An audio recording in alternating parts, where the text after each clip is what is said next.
there, welcome to the Confident Chemistry Teacher podcast. I'm Kim, a high school chemistry teacher who's still in the classroom teaching chemistry and refining what actually works with real students. This podcast is all about practical chemistry teaching strategies, labs, and systems that make teaching feel more manageable and more confident. So let's get this reaction started.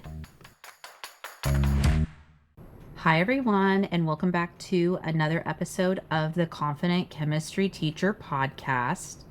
Today, I am going to share a problem with you that I have at the beginning of every single year, and then how I solve that problem. The problem is during my first 2 weeks of the school year, I go over procedures, I go over grading, I go over retakes, just, all the general stuff that as teachers we go over.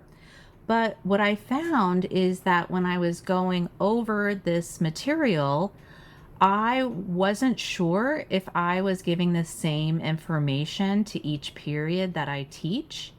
And then my students weren't retaining that information. So then October came and I was answering questions from the content that I had gone over in August. So this was like a real bummer for me because I was having to repeat myself.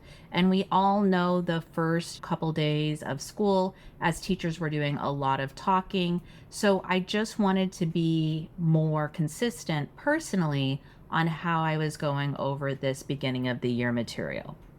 And I'm going to be totally honest with you guys. So what I created this summer, I'm calling it the Chemistry Survival Guide.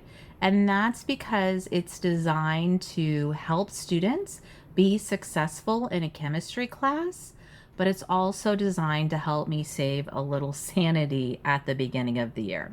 I just made it this summer. I haven't used it yet.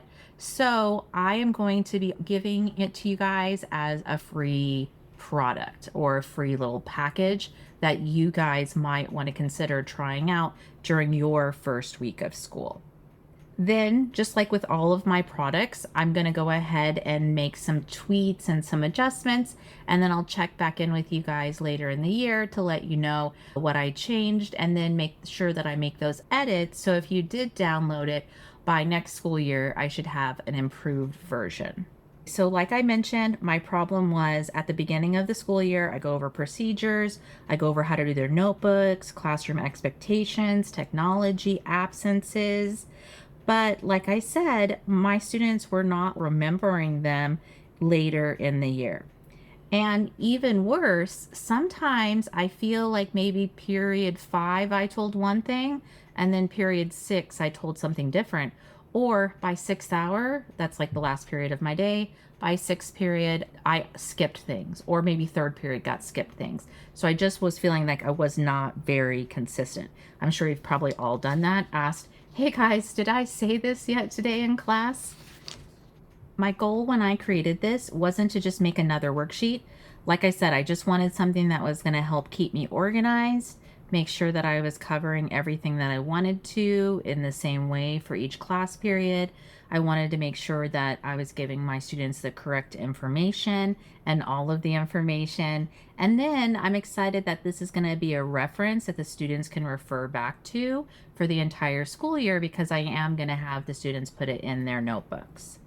So how am I going to use this? To be honest, I haven't used it yet. So this is my plan. The plan is I'm going to probably go over 1 page a day.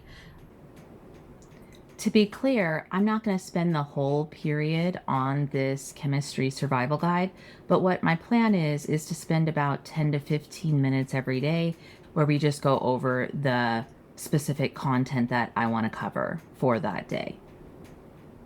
Although there is 1 page where I have a bunch of different procedures, so I'll probably only go over the procedures that we're working on for that specific day. So day 1, we'll go over the first page, which is basically like what is chemistry. It's a little introduction to chemistry. And then there's a little T-charts there for having a good instructor, good teacher, and an ineffective teacher. And then what makes a good student versus a bad student. I realize I probably should have said ineffective there. Maybe that's one of the changes that I'll do there, or maybe as not successful student. But then the students can have a little discussion. And then later in the school year, when students are maybe slightly off task, I'll be like, hey, are you behaving like a good student now? And I'm a little silly with my kids. So I think that'll just be a good reminder for them. And then my plan is, as I get new students during the school year, I'm going to go ahead and either give them just the answer key for this or make like a summarized version for those new students to have so that they'll also have that in their notebook. Now, the way that I am going to present this is I do like myself some PowerPoint, or I guess I should say I really like to use Google Slides because, as I mentioned before, one of the things I like to be is I like to be organized, and I like to make sure that I'm giving the students clear instruction.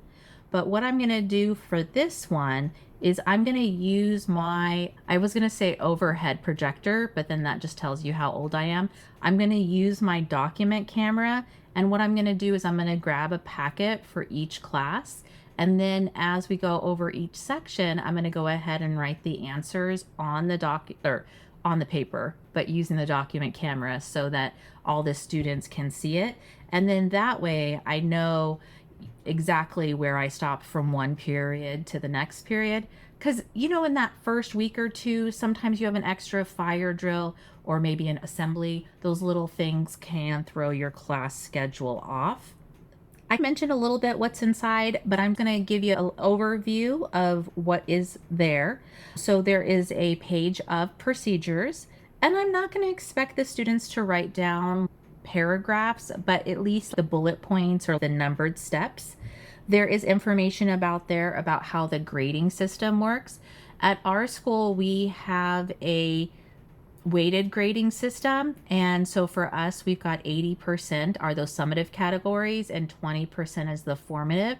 So sometimes students don't understand that they have maybe a B on all of their classwork, but then they have a C or a D on their test work. They think that they should have a higher grade, but they don't. So I'm just going to head off some of these misconceptions that students might have.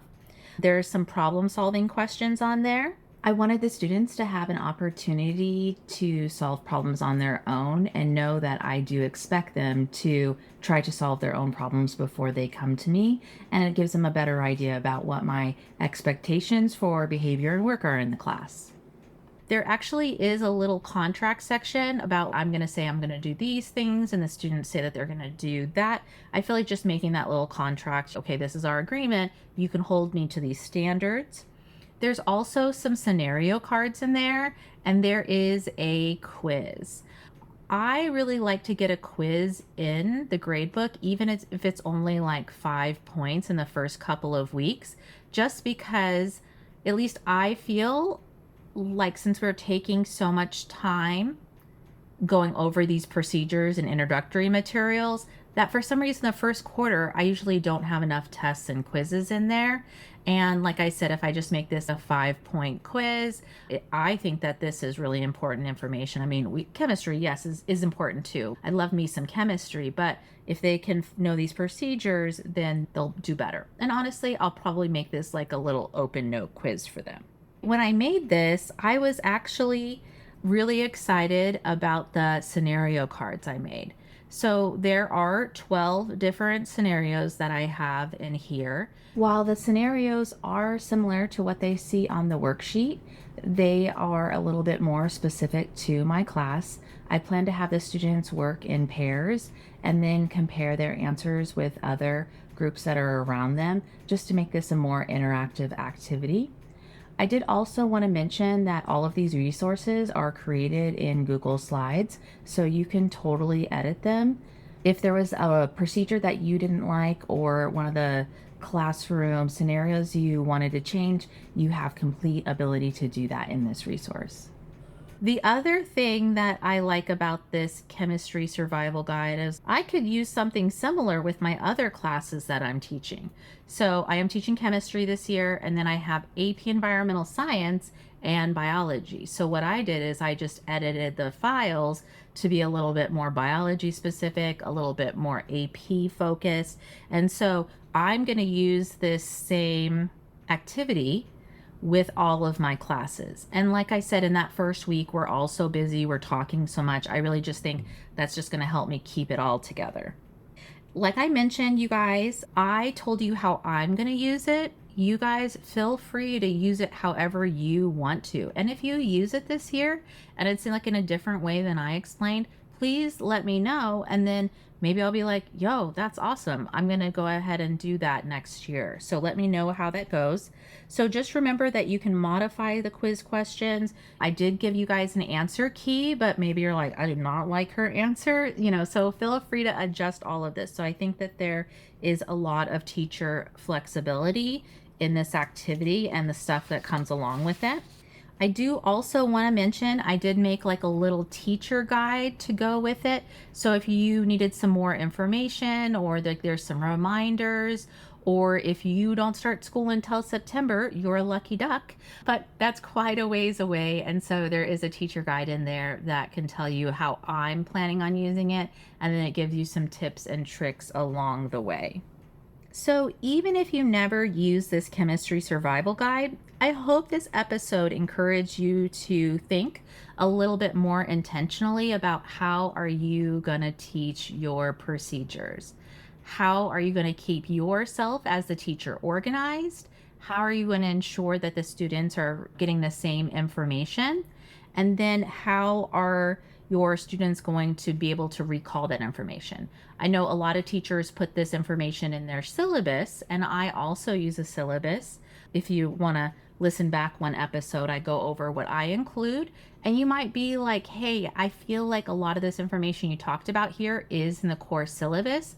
I feel like the syllabus these days is a lot for admin and for parents, and it is a reference tool, but since we'll be putting this more student-friendly activity in their notebooks, it'll be, I think, a better reference than just the course syllabus. In the show notes, I'll go ahead and I'll put the link so that you can download this. And I want to remind you guys, it is totally free. There's no commitment or anything like that, but I would love if you try it out and you have some suggestions for improvement, that you guys reach out to me and let me know how it went. And as always, everyone, keep inspiring, keep experimenting, and keep being awesome in your classroom. Happy teaching!